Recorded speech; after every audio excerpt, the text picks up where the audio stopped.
I actually would like to start by saying that it's not just a management book. It's also a book about history. Yes. And what's central to me about the book is the culture of the family and how that, I think, was the basis by which they could do all the great things that they did. Specifically, what stands out to me is two things. One is strong sense of honesty, okay, which in business, as we know, it can take you both ways. There's this wonderful story in the book about the time when there was a lack of food in India, and one of the brothers found food somewhere in a barn or something and brought it home, and the grandfather said, "Please, just take it back. We may be hungry, but someone may have stored this food out of great risk, and it's important that that family does not get denied because of what we do."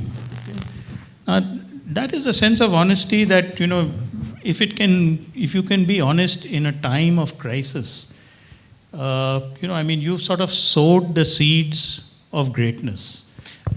Before I go back to Sunil, just one quick point, and this is again for those, because sometimes it becomes very fashionable and trendy to blame business, sare corporate chore, and there was a phase in the recent past, I'm not going into the politics of it, but if you look at the arc, and since you said about history, if we trace India's industrial history, business history, there was a phase of great capital controls going to the Sarkar for everything. Then there was this period of opening 3-4 decades back, and there was a bit of Wild West capitalism. And to the current phase, sir, how would you describe the current phase of the business landscape today in India? No, I think, one of the things that, Sanjay said was striking about the group, the way in which you manage capital. Okay? If there's one thing, which is anathema to me as a management educator, and, it's what the group represents, is that the group is totally against debt. Okay, it is a group which basically believes in somehow economizing on capital and sort of taking that forward, And I think, that is a sort of a rarity in Indian business. To me, it's so natural that, if you want to grow, you take on debt, it's not an issue. Sunil, come in on this, because taking on debt is very natural, and I'm not talking about the NPA crisis, I'm talking in terms of startups, and companies are taking on debt, plus, of course, venture equity financing, and there is no roadmap for profitability. How does that fly in the face of what he just pointed out? So, Errol is right. In our organization and in our family, we have been very risk averse as far as debt is concerned. We've taken plenty of risks in business, by the way, on products and services, on markets and technologies.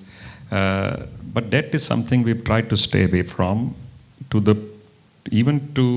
against criticism from many analysts who'd say, because you guys don't borrow, you're not going fast enough. Our question was, you show us a company that's growing faster. And we're doing this with our own resources. What can actually be better?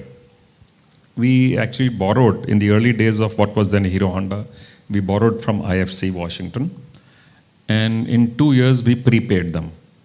So anytime I meet anyone from World Bank, they always remind me that you are one of our examples of somebody who we are happy with and also very unhappy with.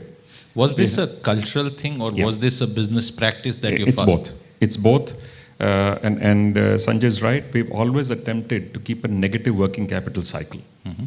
So we were able to get advances or current payments from most of our customers, and suppliers had a payment period, but that payment period was always maintained strictly. We never delayed any supplier's payment.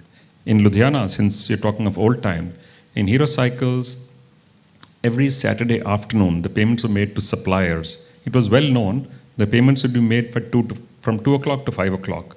There was a window in one of the offices where they would come and just collect their checks. Anyone could write their own check if they knew they were expecting one from Hero Cycles. And if they didn't come at 5 o'clock, the check was actually mailed to them. And that was a completely unusual practice in this country. And maybe to some extent it still is.